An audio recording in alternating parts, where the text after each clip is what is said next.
Hey, everybody, and welcome to another episode of Freedom Factor.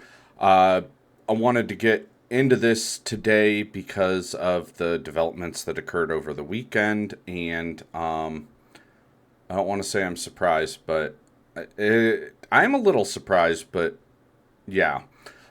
So if you've not been paying attention, you've been living under a rock recently. Operation APAC Fury, I mean Epic Fury, is now into its third day. I'm going to examine where we are, how we got here, and why I believe that this is all on track to be another Middle Eastern failure on behalf of the U.S. To preface, I am not sad that Ayatollah Ali Khamenei is dead. I'm not sad about that at all. I feel that the Iranian regime is evil. I am not a supporter of the Iranian regime. I'm not a supporter of terrorism. I'm not a supporter of jihad. In fact, I'll go one further and say publicly, right here, right now, I feel Islam is the greatest threat to the West. And it's not even close. However, I feel uniquely qualified because I understand Islam. I have researched Islam, both professionally and personally. Professionally being while working as an intelligence professional with the United States military. So I understand the differences between Shia and Sunni sects of Islam. And I could do an entire video on that. And one day I might just. So to kind of boil it down, Iran is a Shiite nation. Shiite Islam is not, they're not as, they don't hold as strict belief to shaheed, which is, martyrdom, killing yourself for jihad and ending up in paradise with 72 virgins. That's predominantly a Sunni belief. Shiite Islam also doesn't believe in a global caliphate, which is a Sunni belief. The Sunnis believe in a global caliphate where dominate everything. Everybody should fall under Islam or their dhimmi, pay the dhimmi tax or jizya, where you have to pay a tax if you're not Islamic to Muslims. And also the other part about it is Shia Islam holds the Ayatollah in high regard, and I'll get to that in a little bit here. So just getting that out of the way, I am not in favor of this action, for starters. Just to put the chips out on the table here. I am not in favor of this action. However, regardless of where I view the war, I will only support my brothers and sisters in arms that are in the United States military. I 100% hope and pray that they are safe and come home safely. And we'll get into some of the stuff going on with that in a little bit. So to give kind of a broad strokes outline into the history, I will link it, mark the time here.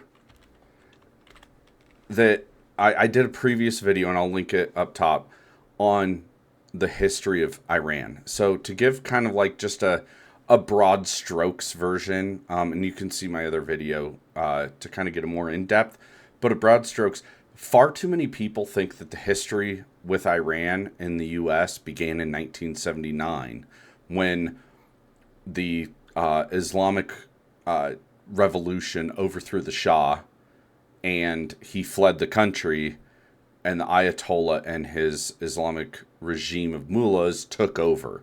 Now, also another thing a lot of people are missing. There have been two Ayatollahs. The Ayatollah killed on Saturday is Ayatollah Khamenei. His predecessor is Ayatollah Khomeini.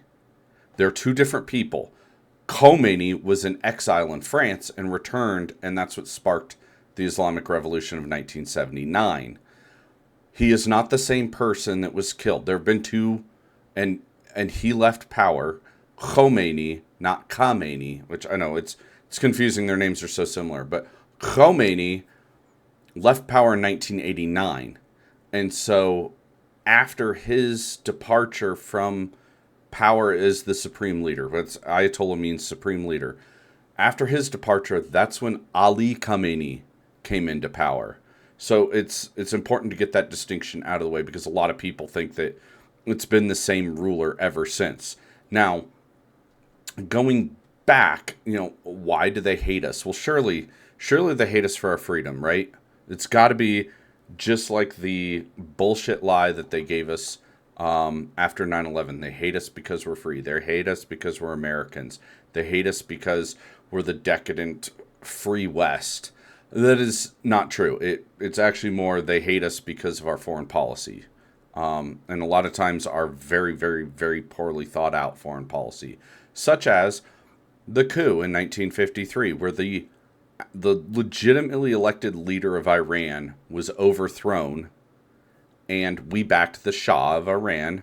That would be Reza Pahlavi, who was the Shah of Iran. He was like their king.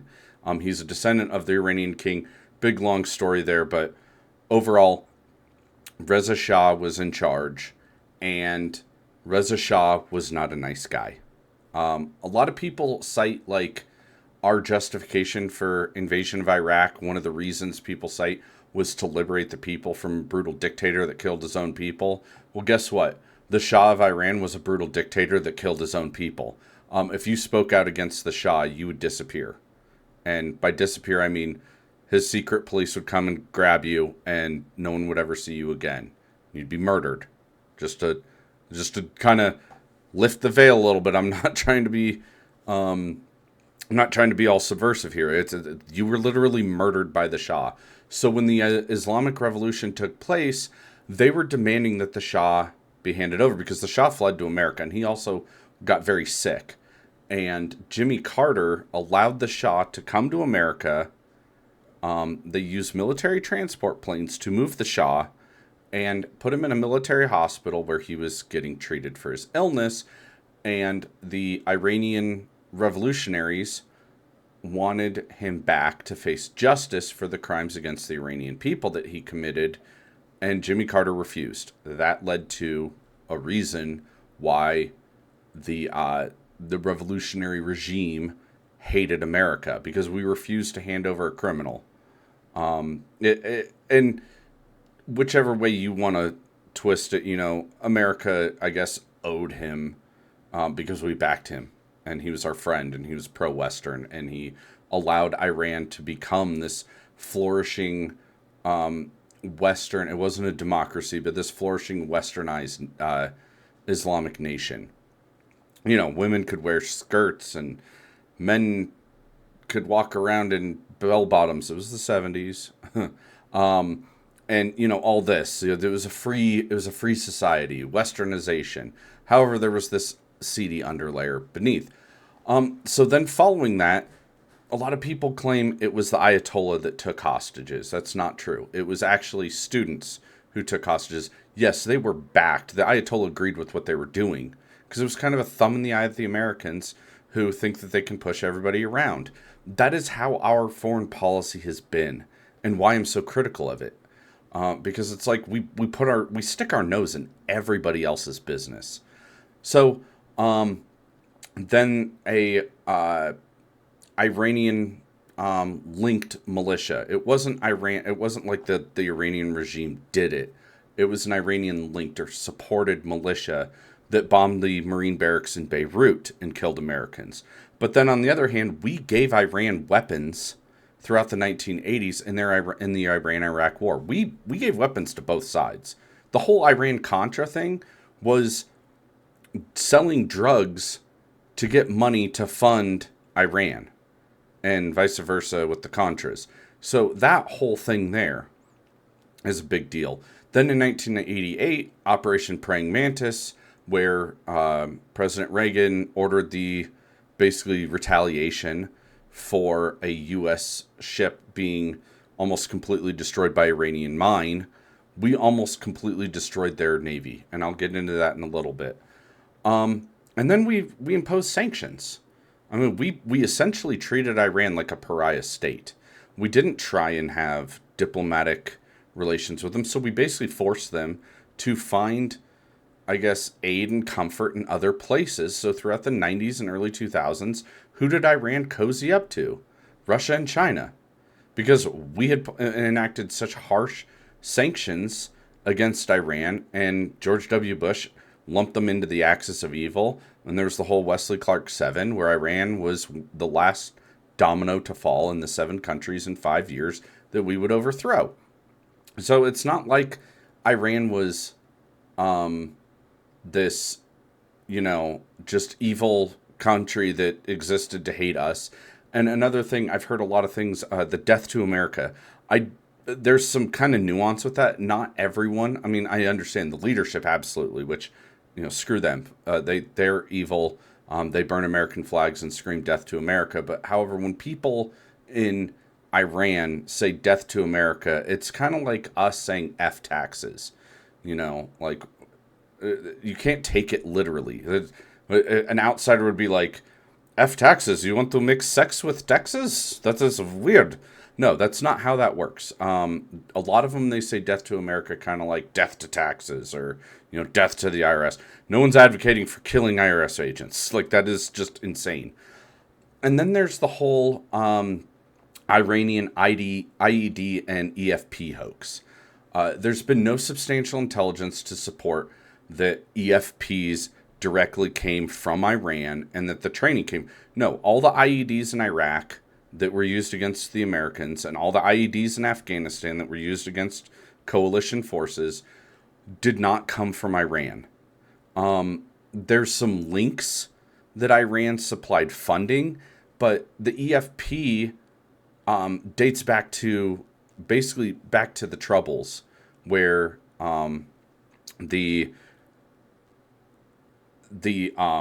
sorry, I'm drawing a blank on the name of them, but the IRA, the Irish Republican Army, the IRA kind of came up with this idea of an EFP, which, if you don't know what an EFP is, they're called an explosively formed penetrator. It's basically a shape charge put behind a piece of copper, and when it explodes, it's directed to where the copper becomes molten, and it's like this spike that can pierce armor.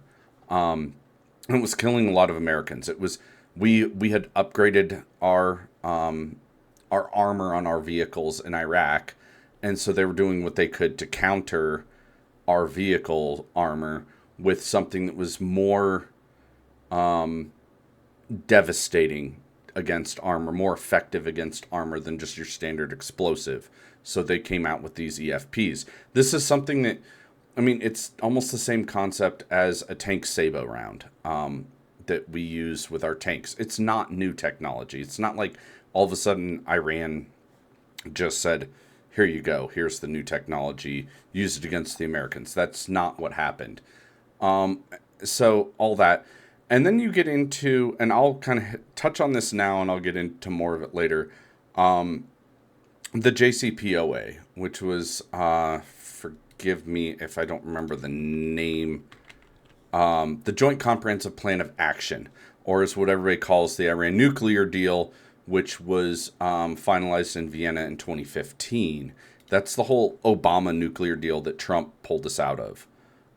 In, I believe it was 2017, I believe is when, or 2016 is when we, 2017, I think, is when Trump took us out. Oh, sorry, 2018.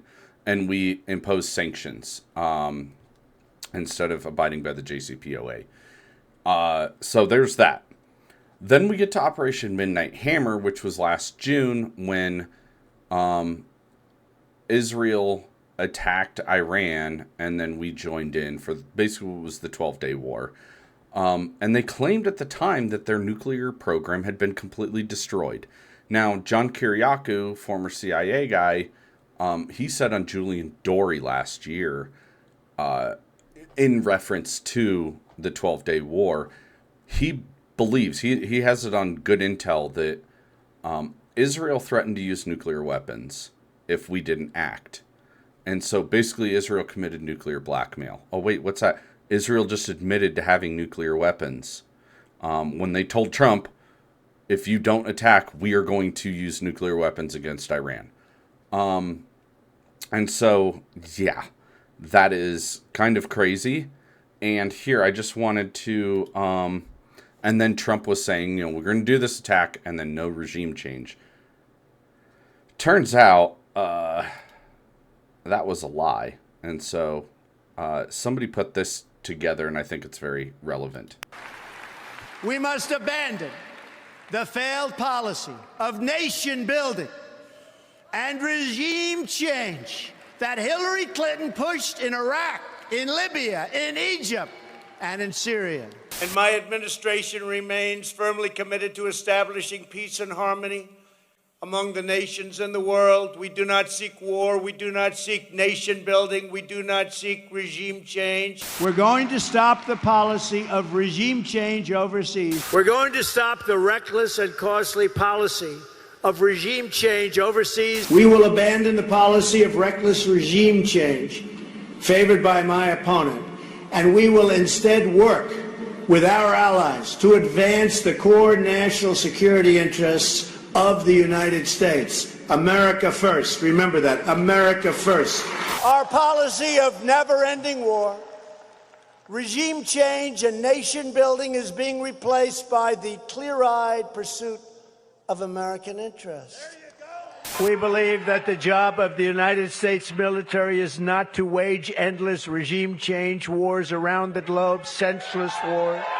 We're getting out of the nation-building business and instead focusing on creating stability in the world. We knock the hell out of a country and we leave. You say, what do we get? What are we doing? What are we doing? We're nation-building. Why are we nation-building over there? We want a nation build over here. We want to rebuild our country. We want to rebuild our country. No more nation-building. It's never going to work. Our current strategy of nation-building and regime change is a proven absolute failure. If I become president, the era of nation building will be brought to a very swift and decisive end. Do you want to see regime change in Iran? No. If there was, there was. But no, I don't want it. I'd like to see everything calm down as quickly as possible. Regime change takes chaos, and ideally we don't want to see so much chaos, so we'll see how it does. The Iranians are very good traders, very good business people, and they got a lot of oil. They should be fine. They should be able to rebuild and do a good job. They're never going to have nuclear, but other than that, they should do a great job, which is exactly where I've been saying for years, you cannot let Iran have a nuclear weapon. So that was back in June that Donald Trump had said that last one. But all the clips there, no regime change, we want America first and all that. So what happened? And then in June, I thought the threat was eliminated. I thought, no more, no, we're not doing regime change. We're not doing regime change. We're not going to do that. And so all of a sudden, something changed. And then we go to last week. A week ago tomorrow, Donald Trump delivered the State of the Union address. And he said some pretty crazy things. One of the things, if you caught it, was Donald Trump said 32,000 protesters were killed in Iran. This is from USA Today last week. How many deaths in Iran? Experts say toll is high, but hidden in secrecy. The figures vary from as few as 3,000, according to the regime in Tehran, to over 32,000 reported by President Donald Trump. I mean, I'm not saying their intelligence assets in the region are bad or inaccurate, but you have to ask questions. But then here, PBS says more than 7,000 dead in Iran's crackdown on protests. This is what activists are saying. Another one, this one from the Associated Press, activists say crackdown has killed at least 6,221 people as the country's currency plunges.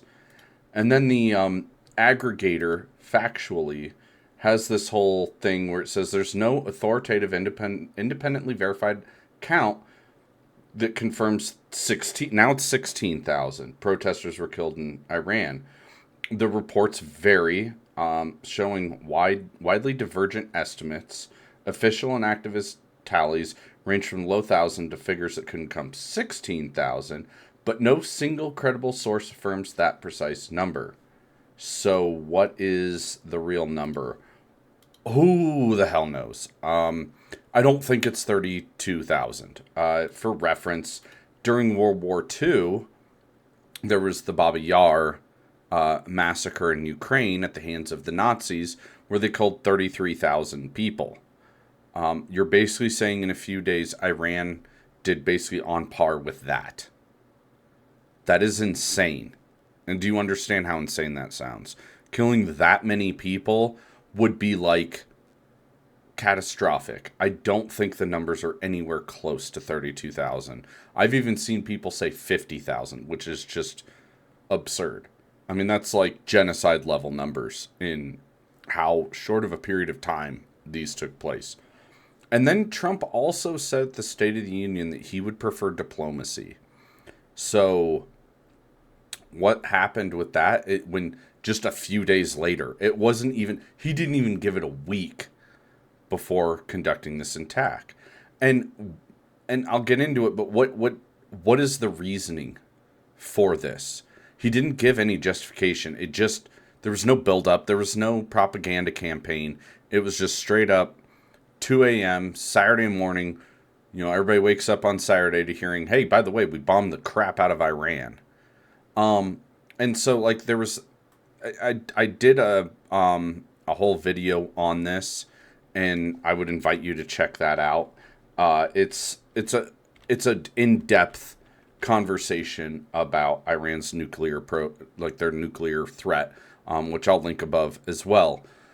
But to kind of give broad strokes, in 2003 they suspended their nuclear weapons program, and to go one further, in 2010 Ayatollah Khomeini issued a fatwa, which is a religious decree, which is like law. Like when they say there's a fatwa, that is like an edict, that is an order. Because, you know, the Ayatollah is not just the political leader of Iran, he's also the religious leader, kind of like the Pope, but with executive power as well attached over Iran, and also about over the Shia belief. You know, 12 specifically. You know, you got to break it down, but 12 are Shia is what Iranians believe in, and the fatwa clearly stated that nuclear weapons are haram or forbidden, and he explicitly stated that nuclear weapons go against Islamic religious ideals. And part of that justification is that they're too indiscriminate. You don't want to kill innocents as well as infidels or your enemies or whatever. And then, so let's talk a little bit about the JCPOA. So the JCPOA is the Joint Comprehensive Plan of Action. It was an agreement entered into what they call the P5+1, which is the 5 permanent members of the UN Security Council, or the UNSC, which is us, the UK, China, France, and Russia, and then the +1 is Germany, and this was all ratified and backed by the European Union. This was basically saying it put kind of safeguards and guardrails on Iran's nuclear program, and it basically said you can't enrich beyond a certain point. It allowed Iran to maintain a kind of two-pronged nuclear program. One being energy production, which only requires, you know, like, and I'm sure some nuclear engineer correct me if I'm wrong on this, like between 1 and 5% enriched uranium, which is all you really need to enact fission for energy production in a nuclear reactor to make power. And people always ask, but why does Iran need nuclear power? They're sitting on a wealth of oil. Well, that's a really good thing to kind of ponder. When you look at it, Iran is a net exporter. Their economy depends a lot on exports, and their biggest export is oil. You don't want to use that which you're trying to sell. So, you know, you want to develop your oil infrastructure and use it as an export, and for energy you use nuclear because it's cleaner, it's more abundant, and it's actually more effective and efficient. So they were using nuclear energy to power their country, and they were using oil to power their economy. and their export market. So it makes sense like that. And then the other use for uranium is in medical. I believe that's somewhere in the order of 20% enriched uranium to use for medical isotope uses like, X-rays and things of that nature. So the JCPOA put guardrails on that, and they were agreeing to it. Also, the other thing that's important to note about Iran's nuclear ambitions, or whatever you want to call it, is they were party to the Non-Proliferation Treaty, or the NPT, which is all the countries pretty much throughout the world, with a very few exceptions, like North Korea and, who's that? Israel is also non-party to the Non-Proliferation Treaty. Iran was, and they were in compliance with the Nuclear Non-Proliferation Treaty in that they were not building nuclear weapons. The whole 60% thing was used as a bargaining chip. It's what's called a latent deterrence, meaning we have mastered the cycle of enrichment, the fuel cycle to enrich uranium beyond what is used for civilian peaceful purposes. But we're not going to weapons grade, which is in order of about 95% on average, enrichment to make nuclear grade material. And again, I'll refer you back to my video about the Iran nuclear threat, because I go more in depth as to why Iran doesn't really pose a nuclear threat. But to give you kind of a broad strokes 30,000 foot view, is uranium type weapons are what are known as gun type. They're not efficient as a plutonium weapon, and the gun type, which is what the little boy weapon was used on Hiroshima, they're lower yield, they're lower efficiency, and they're very large. They're not scalable. You can't miniaturize a gun type weapon because you need a certain amount of material. What it does is it takes, and my other video has actual demonstration. So it takes, you have a piece of uranium here, and you shoot another piece of uranium into it to make it go supercritical and cause a nuclear explosion. That is a gun type weapon, like Little Boy dropped on Hiroshima. The Little Boy was, the weapon itself was 10 feet long and weighed 9,700 pounds. To give you an idea of just how big that is, the GBU-43 Moab weighs 21,000 pounds. That's the biggest conventional non-nuclear weapon in history. The Moab. It's a big one. So 9,000 pounds, about half the size, is how big Little Boy was. And that's a typical, that is like peak efficiency at the time of a uranium type weapon, and Iran doesn't have an aircraft capable of carrying that. What are they going to do? They're going to cut open a 747 and stick a 9,700 pound weapon inside of it and somehow fly it undetected over an area and then drop it like a conventional bomb and nuke somebody? It doesn't make sense. And that's way too large to put onto a ballistic missile. Furthermore, and I'll kind of get more into this, Iran's threat from a ballistic standpoint, the longest range missile that they have is what's called a medium range or an intermediate ballistic missile that is, its maximum range is 2,000 kilometers. In freedom units, I can't do the math, but I just know that 2,000 kilometers, that basically can reach Cyprus. Which, if you don't know where Cyprus is, it's in the Mediterranean off the coast of Israel. It's an island. Not very far. 2,000 kilometers. That's the maximum range they can do. They cannot hit the United States. So even if they were, you can't scale down a uranium bomb to the size to fit on the end of a nuclear, or on the end of a ballistic missile. It's just not possible, and it's not feasible. You can't scale down a gun type uranium bomb. You need plutonium and make it smaller And even then, you get kind of lower yield because you don't have thermonuclear weapons capability, which is an H-bomb. Without going too deep into the weeds on that. Then furthermore, last year, Trump pulls out of the JCPOA, which Iran was complying with. IAEA, which is the UN's nuclear watchdog, they were saying, yes, Iran is in compliance. Iran's been in compliance ever since. And they were doing a good job. That was that whole, we unfroze assets. That was kind of like the carrot to give Iran incentive to get into this agreement, and they agreed to it. I mean, I'm not saying that Iran is good, they're the good guys, but they were agreeing to this because they found it in their own interests that, hey, if we get some sanctions lifted, we can maybe trade oil with more countries and do more. And then Trump comes into office and says, this is a terrible deal, it's the worst deal I've ever seen, we're throwing it away. Which the funny part about that is, once Trump pulled us out of the JCPOA, Iran continued to follow the stipulations of it.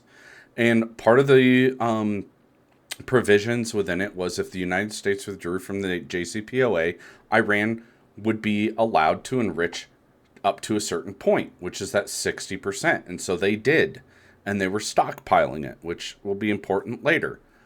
Then in 2025, the DNI, Tulsi Gabbard, issued a threat assessment where she testified, and I will quote, "The IC," referring to the intelligence community, "continues to assess that Iran is not building a nuclear weapon, and Supreme Leader Khamenei has not authorized the nuclear weapons program that he suspended in 2003. She also explicitly stated that Iran had not made the political decision to pursue a nuclear weapon." So, what's going on here? Then we get into the conventional threat. Iran does not pose a direct military threat to the United States. Yes, they do to our installations in the Gulf states and our Arab and Israeli allies. They do pose a threat there, as we have seen in the aftermath of this latest conflict, where Iranian missiles are hitting Tel Aviv and hitting Bahrain and UAE and other places throughout the Gulf states. They are hitting back because we attacked them. That is the entirety of it. So yes, they pose that threat. However, they have an aging Air Force. Their most advanced fighters are, falling apart. They have F-14s and F-4 Phantoms from the 1970s. Their Air Force is woefully underpowered by comparison to the United States and Israel. Furthermore, their Navy is feckless. In 1988, during Operation Praying Mantis, when Ronald Reagan ordered the strike against their Navy, and they had repurposed oil rigs as kind of like weapons platforms, we completely decimated them. We almost entirely wiped out their Navy. At one point, Ronald Reagan said, "Back off. We've completely destroyed the majority of their naval vessels. They are a shell of what they were." Yeah. The only threat that Iran really poses at the current moment, aside from, ground force repelling, because they do have two things on their side in Iran. They have terrain familiarity and terrain itself to defend.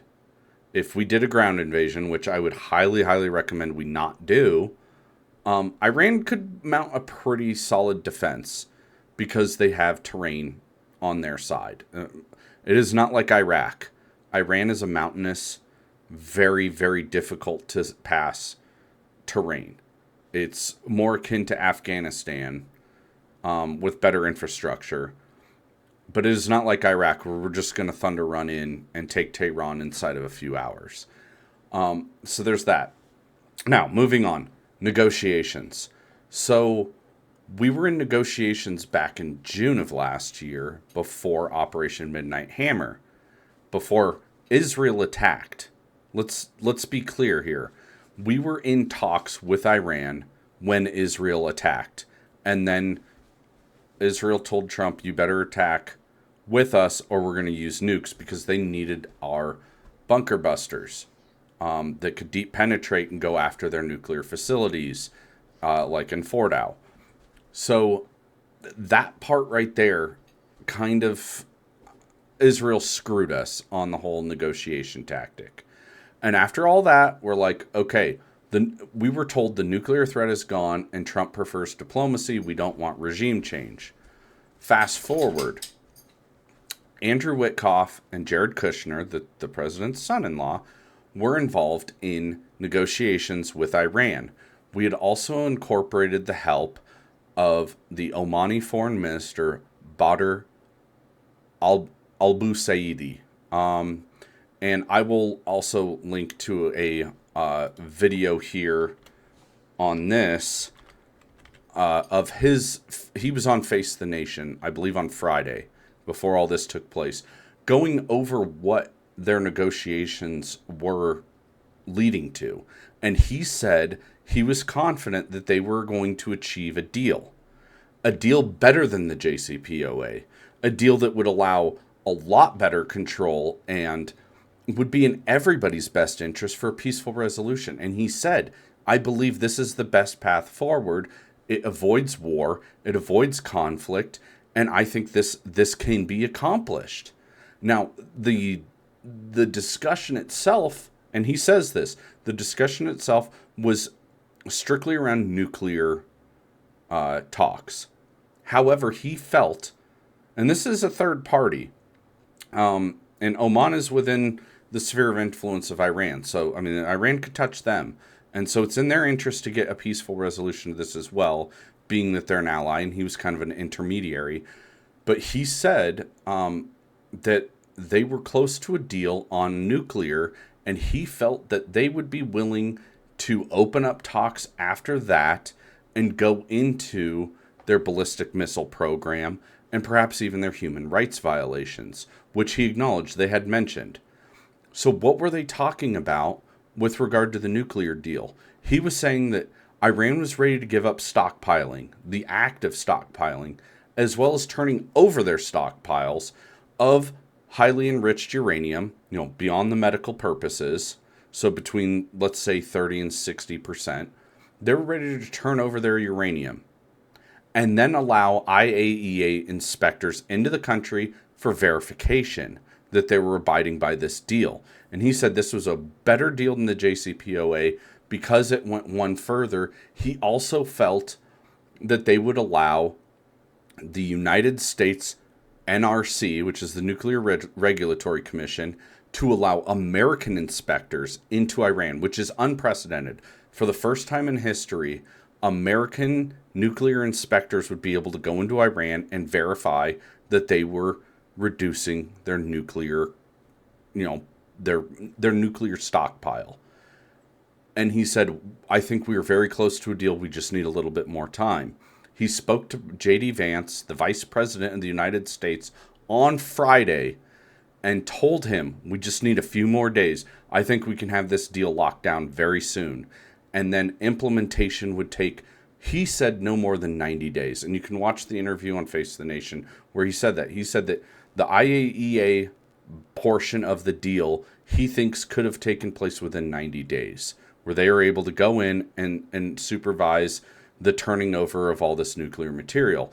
And one of the key points was the nuclear material would not be turned over to Russia, because Russia's been friendly to Iran, especially with regard to their nuclear ambition, as well as France, which a lot of people don't know. France, they would enrich the uranium and then send it to France, and France would machine it into the power, the rods used for power production in a nuclear reactor, because apparently Iran didn't have the technical know-how, which really lends credence to the whole nuclear weapons thing, because if they were just days away from a nuclear weapon, as we've been told by Netanyahu for the last 30-something years, they hadn't quite mastered the ability to machine their enriched uranium into fuel rods, but they're somehow going to be able to make nuclear bombs, which the whole process of building a nuclear weapon is not just, you enrich the uranium and then you put it in a bomb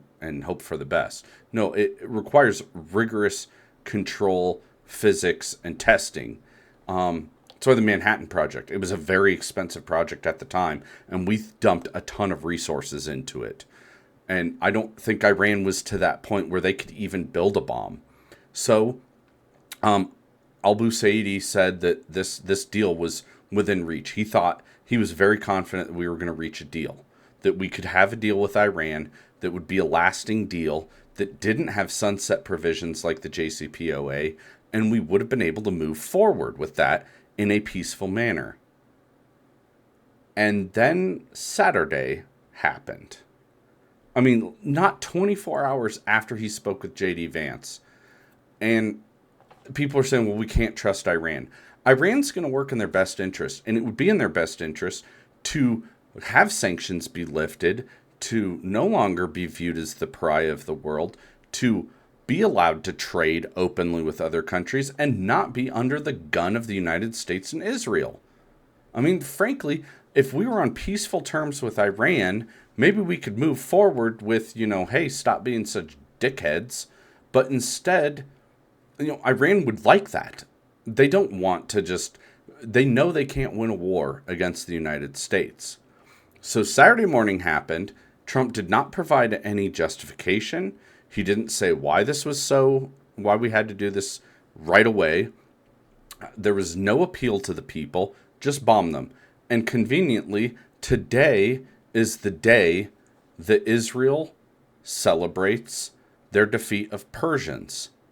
It's a big holiday. Forgive me, I don't remember the name, but that is what today is all about. And the timing is very suspect. And then there was also the girls' school that was bombed, that killed. They said something like between 40 and 50, but now the numbers are actually coming out that it's a little bit higher. And that was blown up. And Dave Smith made a comment about this, that, hey, the first 50 girls have been liberated in Iran, which is, people are saying it was an Iranian missile. Well, whether it was Iranian, Israeli, or American munitions that destroyed the school is immaterial. They're still dead, and it's because of this conflict. They would still be alive if we'd continued the peace talks. And I get it. People are saying we can't trust Iran because they're liars and they hate us. And it's like, you know what? They were willing to talk. Otherwise, why did we have Witkoff and Kushner with this Omani foreign minister enter into peace talks with him if it wasn't going to bear any fruit? Why would we waste our time? So I suspect, once again, Israel pulled the trigger and forced Trump's hand, and this seemingly was planned months in advance. If not months, at least weeks in advance. You don't go through this humongous organized strike without some planning, which is why we're moving assets into the area. The largest U.S. force movement since 2003, the build-up to the war with Iraq. So once again, we moved troops in, and I think Israel forced our hand. They didn't want peace. They've never wanted peace. Israel has always been basically the barrier to peace in the region. They always torpedo deals. Yeah, the Palestinians do bear some responsibility, but most of the time it's Israel that sabotages any peace deal, whether it be with the Palestinians or the Iranians, as we saw in June and as we saw this week, last week, that we're in talks with them, and then we get the whole thing shot down. It gets completely shredded. And I blame Israel. I think it's 100% Israel's fault that these peace talks did not continue and did not bear fruit. And I don't understand why. Maybe it's because Trump claims he is the best friend to Israel. We have Ted Cruz, who says his entire reason for getting into the Senate was to be an advocate for Israel. Their loyalty lies with Israel, not the American people. And in fact, the numbers show that 80% of Americans opposed military action against Iran. 1 in 5 Americans supported attacking Iran. 4 out of 5 Americans did not. It was not popular. Nobody wanted this, except for maybe some neocons and some war hawks. And so it goes to show Who is Trump really loyal to? The American people who don't want this or didn't want this, or Israel who did? And you have to look at where the money goes. Who is giving Trump the most?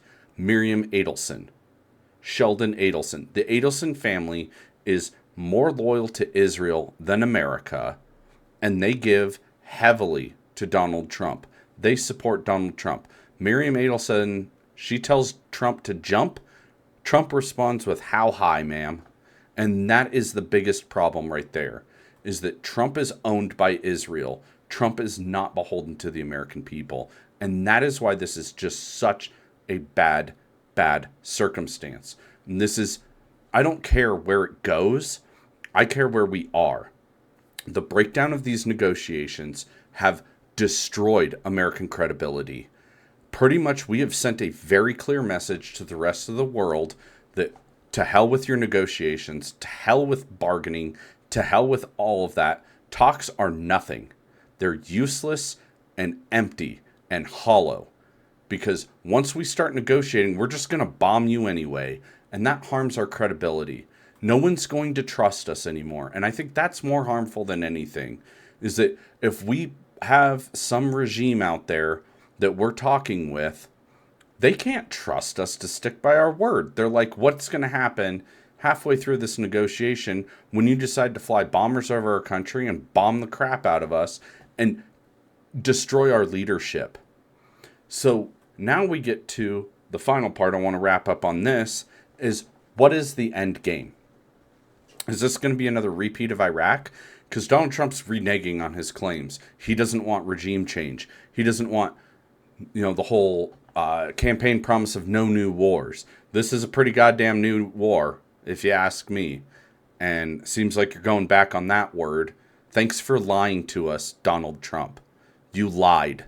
You lied to the American people. You lied to Congress. When you said you didn't want war, no regime change, he said it not a year ago. We don't want regime change.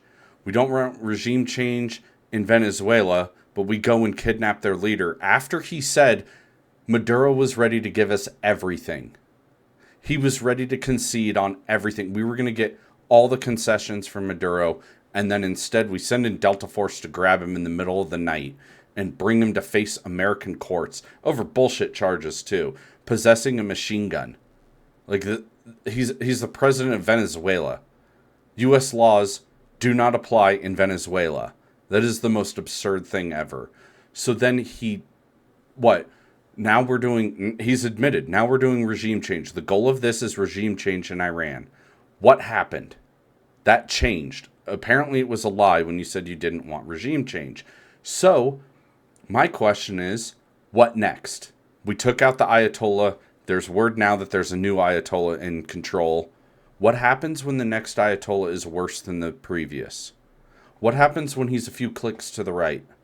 What happens when he's more brutal, more hateful? And now he has a reason to not trust us.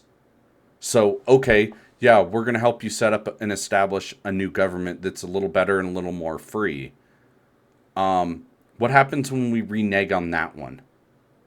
Then all of our credibility is lost. Not partially shredded like it is right now. And that's where I view this as a problem. So what is the next step? And how do we accomplish this without boots on the ground? How do we enact and ensure a new government is effective and respectful of the rights of the people without troops? How do we ensure that? How do we verify any of that? What is the plan? Trump has said there is no plan. This is where I think Trump is an idiot. He has no plan. There is no plan. It's pretty much we knock over the king and tell the pawns to turn around and rebuild their own country. That's not going to work. You can't just decapitate the snake and tell its babies, go ahead and take it over, but you can't be snakes. That's not how world politics works. So what is the plan? And this whole thing about we care about the Iranian people, that is such bullshit. No, you don't. Most of these influencers and right-wing pundits on Twitter who are saying, we care about the Iranian people. We want the Iranian people to be free. Bullshit. Don't blow smoke up my ass. I don't believe you for 1 second. Because if you really believed that, then you would be supportive of the innocent Palestinians who are being slaughtered by Israel every day, where 83% of the buildings in Gaza have been destroyed, and estimates between 60 and 100,000 dead, mostly civilians, children at that, and their numbers aren't even accurate because they haven't even dug all the bodies out of the rubble yet. That you care about the Iranian people, but you sure as fuck don't give a damn about the Palestinians. That is hypocrisy. And on the Palestinian thing, I think this needs to be said because it's exposing the blatant hypocrisy or at least ignorance on this topic. When people say, well, they can just go into other countries. Yeah, Jordan didn't really appreciate that when a bunch of Palestinian refugees came into Jordan and then started causing trouble for the Jordanians, in fact, plotting to overthrow the king of Jordan. So King Hussein had to step in and say, nope, Jordanians get one kind of passport and Palestinians get another. And the Palestinians don't get all the rights and responsibilities that the Jordanian people get. And they're like, oh, why doesn't Egypt just take in refugees? Because Egypt can't. Egypt is struggling to feed and employ their own people. They can't afford to take in 200 or 2 million more people that they're somehow going to have to figure out how to give jobs and feed. It's not plausible. And Israel has run Gaza like an open air prison. They don't have a port. They don't have an airport. They don't have any real imports and exports. Food is tightly controlled by Israel. They get like 5 hours of water per day before Israel turns off the spigot. They're not allowed to do anything, essentially. And people go, well, Hamas is hiding behind civilians. Yeah, that's a reason to hold your fire, not shoot the hostage. This is the dumbest thing ever. Yeah, they're hiding behind civilians because they know they can't stand up in a face-to-face fight with the IDF. It's like one of the most powerful militaries in the region, backed by US dollars, by the way, which I think we need to reassess that because we give more foreign aid to Israel than any other country. And what is that foreign aid? Mostly in defense. We give them money to buy our weapons, which is essentially basically, the really long way of giving them weapons. We're like, here's a bunch of money, but you have to spend it on American weapons and munitions. So they do that. And you know what that does? That frees up their budget so they can enjoy a higher standard of living than Americans. They have a longer life expectancy than Americans. They have universal health care. Not that I agree with it and I don't want it over here, but they do have that. And a lot of people get free education through Israel. Why? Because they don't have to spend all their money on a defense budget like we have here in America, where we have the highest defense budget of any country in the world. More so than the next 6 combined is our defense budget. And so we give all this away to Israel. And what do we get out of it? People say, well, we get intelligence sharing. Really? Intelligence sharing. Is that really what you want to go with? The intelligence that says that Iran is just weeks away from a nuclear bomb when they're not? Or how about this? The intelligence that the Mossad gave to the United States in 2003, and before that in 2002, where they said Iraq has a weapons of mass destruction program when it didn't. Remember the yellow cake uranium lie that was sold to us? Every single time. Why are we trusting Israel? Israel is looking out for Israel's interests. They're not looking out for ours. Bottom line, the government of Israel, not the people. I respect the people of Israel. I respect Judaism. I do not hate Jews. Before you start slinging this anti-Semitism bullshit at me, know this, I don't hate Jews. I am a God-fearing Christian, but I am not a Zionist. I do not believe that Israel has a right to just run roughshod over the entire Middle East. I do not believe in the idea of a greater Israel. I believe that the Jewish people have a legitimate right to a state. However, I don't agree that they have a right to dominate everybody else. I don't agree with the Israeli government's policy towards the Palestinians. I do not agree with that. My beef is with the Israeli government, predominantly the Likud party, because the Labor Party in Israel seems to have a good head on their shoulder while the Likud seems to be a bunch of bloodthirsty savages that just want to kill everybody and have this Jewish superiority state when they're not even... Bibi Netanyahu is secular. He's not even a hardline practicing Jew. He doesn't... I'm pretty sure that he's read the Torah a couple times, and that's really about it. Like, he is not a full-on practicing Jewish person. He doesn't abide by the Jewish laws. He is looking out for the interest of the state of Israel, the secular state of Israel. That's my beef. And this whole war with Iran is just furthering their ambition to be the dominant regional power with no opposition, with no peer to fight against whatever their ambitions are, whether it be Greater Israel, which go back and watch my video I did on, did I do a video on Mike Huckabee and Tucker Carlson? Tucker Carlson said it perfectly when he asked Mike Huckabee, Genesis 15, from the Nile to the Euphrates, that's the land that God promised the Israelites. In Genesis, the first book of the Bible, God promised that land to the Israelites, to the descendants of Abram. And Mike Huckabee said, I'd be fine if they took it all. Yeah, that you said the quiet part out loud. That is their ambition. And with Iran out of the way, they can proceed with that ambition. They don't have a peer that can stand up to them. Egypt is pretty much useless. And you have maybe Saudi Arabia, maybe Jordan. Although I saw firsthand in Afghanistan, Jordanians, their king, he's a badass. He's awesome. I love the Jordanians, but they are not the strongest fighters. They do not have the best military. And we saw that Israel backed the whole changing of the regime when they overthrew Assad and put in a Sunni radical former Al-Qaeda commander in power in Syria. And it's because Israel feels threatened by Shia Islam.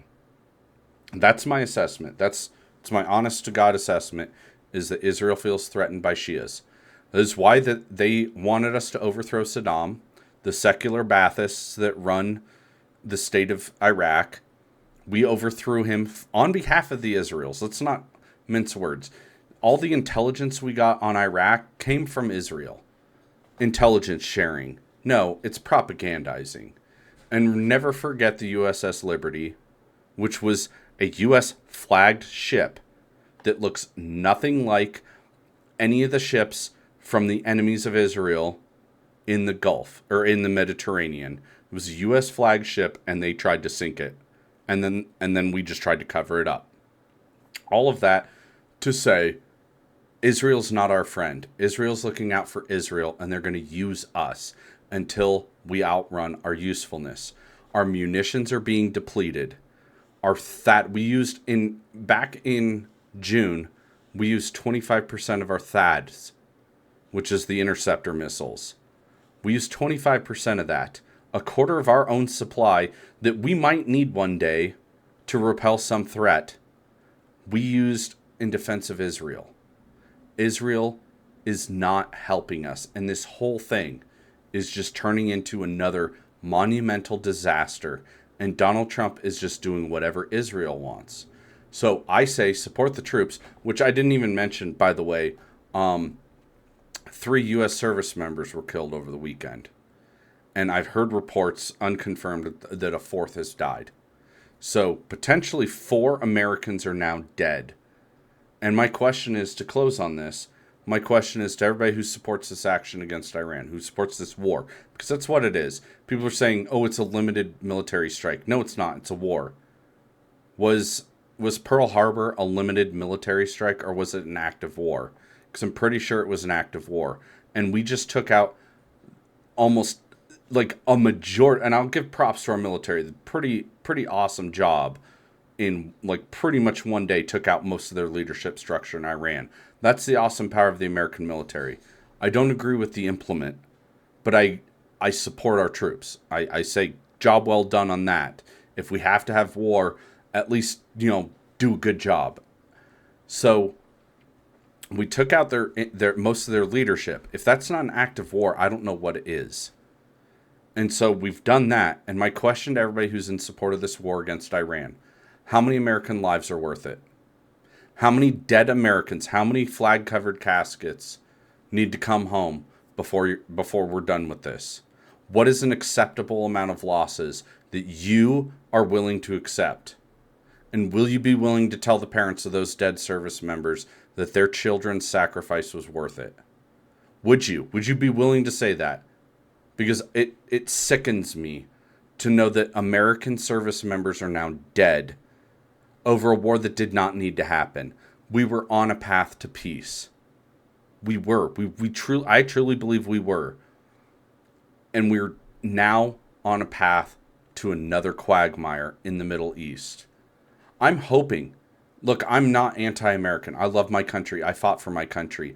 I gave up some of the best years of my life for my country. I gave up my health for my country. I am not the same person I was before I joined the military. I will never be able to be the same person that I was. And I love my country. I do not love this action. I do not feel Iran posed a threat to the United States. I do not support war. A needless war that doesn't have to happen. And for what? What do we gain out of all this? We took care of a threat. What threat did Iran pose? I already laid out the case. I dare somebody to refute this. I will debate anybody. I dare you to refute my claims. Come to me with receipts. Iran does not pose a nuclear threat to the United States. Iran does not pose a military threat to the United States. I'm more worried about the 18,000 terrorists in our borders. I'm more worried about the illegal immigrants that have flooded into our country over the last 4 years under the Biden administration. I'm more worried about the $9 billion in fraud in Minnesota. I'm more worried about the lack of transparency and the protection of criminals that are outlined in the Epstein files. I'm more worried about all of those things far before I'm worried about Iran.